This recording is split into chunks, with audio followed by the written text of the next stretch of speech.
We don't see any way that Bitcoin can really grow at its current form to the Visa scale. I'll just note that compressing blocks helps a little bit. Maybe it gives you a factor of 10 or 15, 16. But this already is the limit, I think. So now what I want to show you is basically this. If Bitcoin ever succeeds and there is demand for many transactions per day, but still Bitcoin is unable to process these transactions, there's low throughput in the system, then we're going to reach a situation where there are high fees, right? And people will either pay these high fees, which will probably be higher than Visa maybe, or they will migrate for Bitcoin and not adopt it, right? They will move to a different currency. Transactions as we want in blocks, we have to actually send them to the network. So transactions offer a fee in order to get into a block. And the way to decide which transactions go in is basically by whoever pays the highest. Right? If you pay more fees, then I'm going to put you in the block. And this incentivizes the block creation. Those computers that are working to create blocks get paid out of this, but also makes sure that the right transactions go in and not ones that are just moving money with low priority. So now what I want to show you is basically this. If Bitcoin ever succeeds and there is demand for many transactions per day, but still Bitcoin is unable to process these transactions, there's low throughput in the system, then we're going to reach a situation where there are high fees, right? And people will either pay these high fees, which will probably be higher than Visa maybe, or they will migrate for Bitcoin and not adopt it, right? As you can see right now, Bitcoin is already getting the adoption, and the demand for transactions per day is increasing. But at the same time, the protocol is still the same. They haven't changed anything. They haven't solved the scalability problem. Now, this was Aviv Zohar, who is the mentor of Jonathan Sopoliski, who created Casper. So they saw this problem back in the days when most of the people did not even realize that this is going to be a problem. So if you have low transaction throughput, how do you expect, let's say, to onboard the whole world on this Bitcoin network? So they saw that this is going to be a problem, and they decided to work on creating Kaspa. And it wasn't the first mission to create Kaspa. It was actually the first mission was to scale Bitcoin. But unfortunately, they did not, the Bitcoin community did not accept, what they were trying to propose, like scale Bitcoin so that when it comes to adoption, when Bitcoin gets adopted, you don't face this problem that is going to be faced by Bitcoin. So the demand for many transactions per day, but at the same having time having low transaction throughput is really going to undermine, Bitcoin, because you're going to have to pay high fees. And as I said, you are going to pay high fees. If you can't pay high fees, then you have to migrate to another network. And what do you think that most of the people are going to migrate to? Because most of the people are going to go to Casper, because Casper is the only proof of work cryptocurrency that is similar to Bitcoin in terms of fundamentals, but at the same time, it was created to solve this scalability problem. Now, most of the people say that, okay, if you want scalability, let's say use Visa, use this proof of stake cryptocurrency. But I think most people forget that Casper is a proof of work crypto.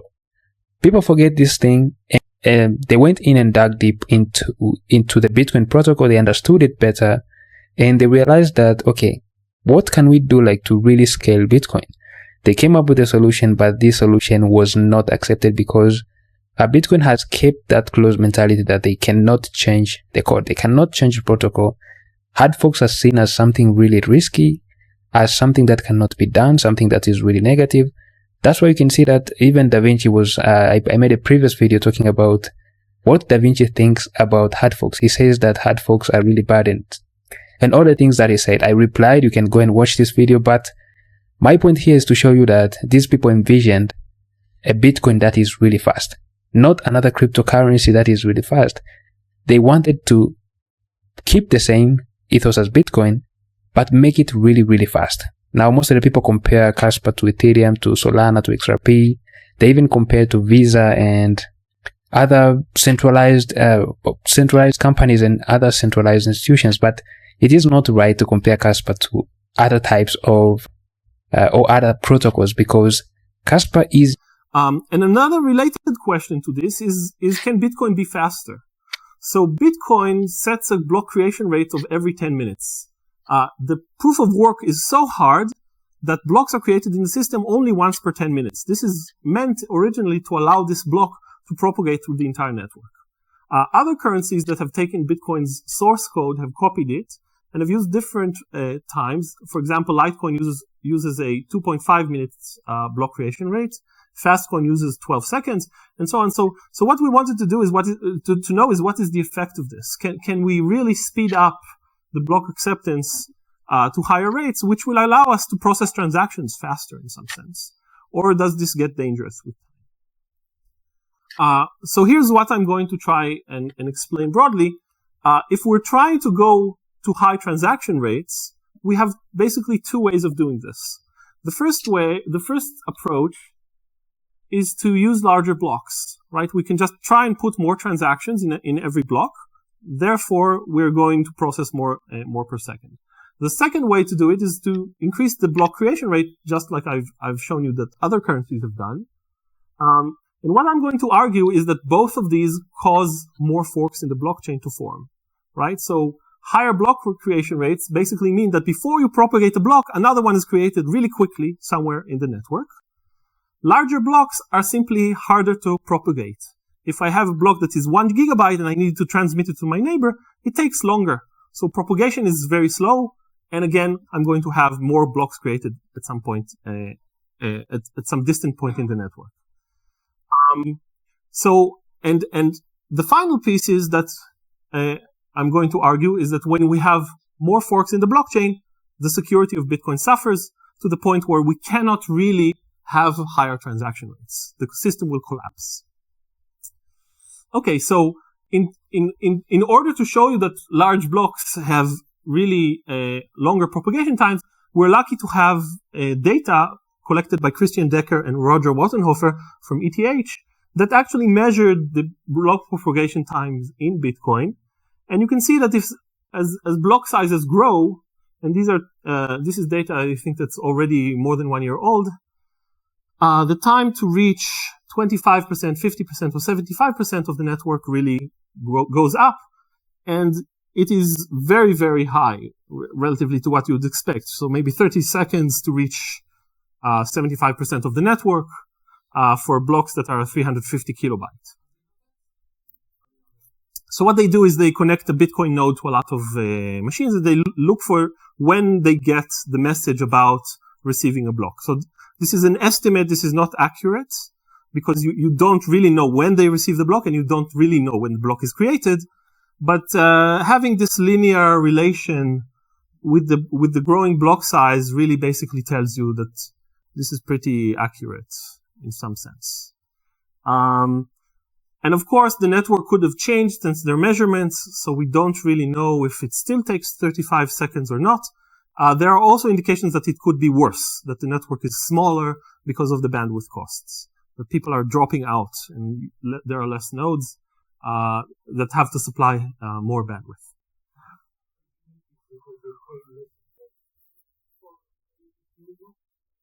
Sorry? So why do people drop out? No, what is this mechanism that guarantees that it will not grow beyond the block size? So it's hard coded that the block size is bounded to 1 megabyte. So if you receive a block from someone else that's larger than 1 megabyte, you just discard it. You don't pass it to others, and you don't build other blocks on top of it. This essentially promises anybody that if he builds a block of size more than 1 megabyte, the rest of the system is going to ignore it. Yeah, this is block size, but what guarantees that the total amount of bitcoins will not exceed? Oh, so the total amount of bitcoins, I didn't get into that, but basically the log of transactions that you follow basically has you can think of a lineage of exactly a trace of all money, where it's been and where it's from the moment it was created. And you cannot create more than 21 million bitcoins, which is the cap. because you would have to show this path that goes back to where it was created. And you could very easily find the conflicts if this is money that isn't really there. So this basically shows us that as blocks get larger, their distribution is really bad. And so what we would expect Bitcoin's blockchain to look like when the transaction rate is very high is something more of a tree-like shape, right? So blocks may be created in parallel to each other without hearing about each other and may just continue the same chain. So what you want to notice here is that because of this tree structure, the longest chain, which is the thing that is accepted by nodes as the current history, is growing at a much slower pace than the rate that we're creating blocks. So this is pretty bad for us. And this really helps an attacker. If an attacker wants to produce a longer chain than the longest one that we have, notice that if he is centralized, if he is communicating efficiently, and can extend his own blocks efficiently, then he needs far fewer blocks to create a longer chain than he would otherwise have needed, right? So right now he needs less than half of the blocks in the entire network, and so less than half of the computational power, and he can still create a longer chain.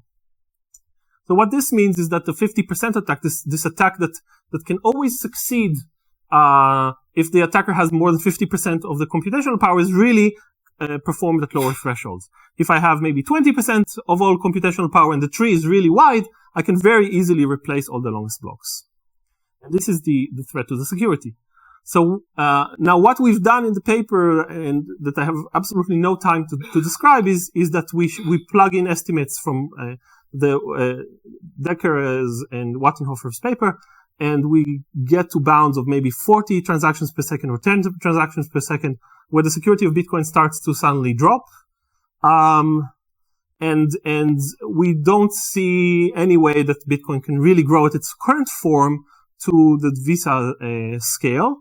I'll just note that compressing blocks helps a little bit. Maybe it gives you a factor of 10 or 15, 16. But this already is the limit, I think. There's no more that block compression can help. So now I want to show you our very small change to the protocol. This will be pretty much my last slide, or one before last, and how we can recover back the security guarantees even when the network is very inefficient and builds something like very wide trees. So instead of picking the longest chain, we're going to do something else. We're going to pick a different history that is not necessarily the longest chain. And the rule that's going to help us to pick the history is called the greedy heaviest observed subtree rule. Okay, so we nicknamed it Ghost.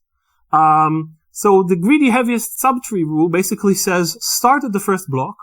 Every time you reach a conflict, you need to decide in a fork of the network which one is the one you accept. Look at the heaviest subtree instead of the longest chain. This is a very simple change, right? So when I reach block A and I say there are two different versions of what comes next, I basically look at the size of the whole tree. I said B is larger than B prime, right? The subtree under B is larger than the subtree under B prime. So I will pick B. And again, at B, I will probably pick this one because it has 3 nodes following it. And the version of history I will accept will be one of these two. And notice that the longest chain was actually here, and I did not pick it. So what does that give us? An attacker that now wants to try and convince us to change one of our decisions. Maybe here he says, don't pick A, pick something else. He wants to switch to a different version of history, has to beat the size of this entire subtree. He has to produce more blocks, not just more than the longest chain, but actually more than the entire subtree, which is actually of a size that is built by the entire network, right? The entire network has been generating blocks here, so it's going to be very hard. Unless he has 50% of the computational power, he's not going to be able to do it. Okay, so again, we recover this guarantee that Satoshi initially promised us, that this 50% attack really requires 50% of the computational power. All right, so I will skip this in the interest of time, but I'll just say that you can also use this to speed up block creation rate, maybe have 1 block per second. but there are other problems that we do not handle other than the security problem. Ghost itself has already been implemented as kind of an inside the next generation protocol that kind of extends Bitcoin and tries to follow it up. It's something called Ethereum.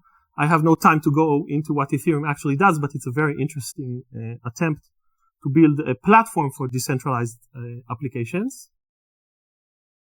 So Ethereum decided to adopt what was created by these two brilliant minds, which are Jonathan Sopolinsky and Aviv Zohar back in the days. And because they were trying to scale Bitcoin in a way that is secure. It's not about like just making Bitcoin scalable. It was about making Bitcoin scalable, but at the same time, keeping its security. And as you can see, they found out the Ghost protocol, and this is what was used by Ethereum in its initial protocol. So this is really massive. So you can go and check most of the interviews that was done by Aviv Zohar, because you're going to learn why and how Casper came to be. And this is to say that Casper is not just a cryptocurrency that imagine in a few years. Casper is something that took a lot of research. The people that founded Casper and the research that went into Casper is some really, really big research. Like this is back in the days when even Bitcoin wasn't really adopted. You can hear him say about the price of Bitcoin was in the range from $20 to $1,200. Right now, the price of Bitcoin is at above 100K. Improved version of crypto. And now they're telling you that Casper is an improved version of Bitcoin. And if you can't listen to these people, I don't know who are you going to listen. Are you going to listen to the people that came into crypto in 2020 and they are launching cryptocurrencies and are telling you that this is the perfect cryptocurrency, this is the next Bitcoin? I'd rather, really study what these people are trying to solve. And once you study that, these are genuine people trying to make Bitcoin better. But because Bitcoin couldn't change, they decided to create another, cryptocurrency. And this is not to say that these are the two people that are the main people that are involved in Casper. Casper is a decentralized project. Just like Bitcoin, they took the same approach that Satoshi Nakamoto took, like becoming a decentralized digital currency. So the same Bitcoin fundamentals were used, but at the same time, they added scalability into the mix. And that is what really makes Casper better. So go and check these interviews that was done back in the days by Aviv Zohar and Jonathan Sopolinsky and other people that are involved in the core team, in the core research, in the core development. Everyone that you're going to find is going to provide a lot of knowledge for you and about Casper and improve your conviction. So if you like this video, don't forget to hit the like, don't forget to subscribe, and see you in the next episode.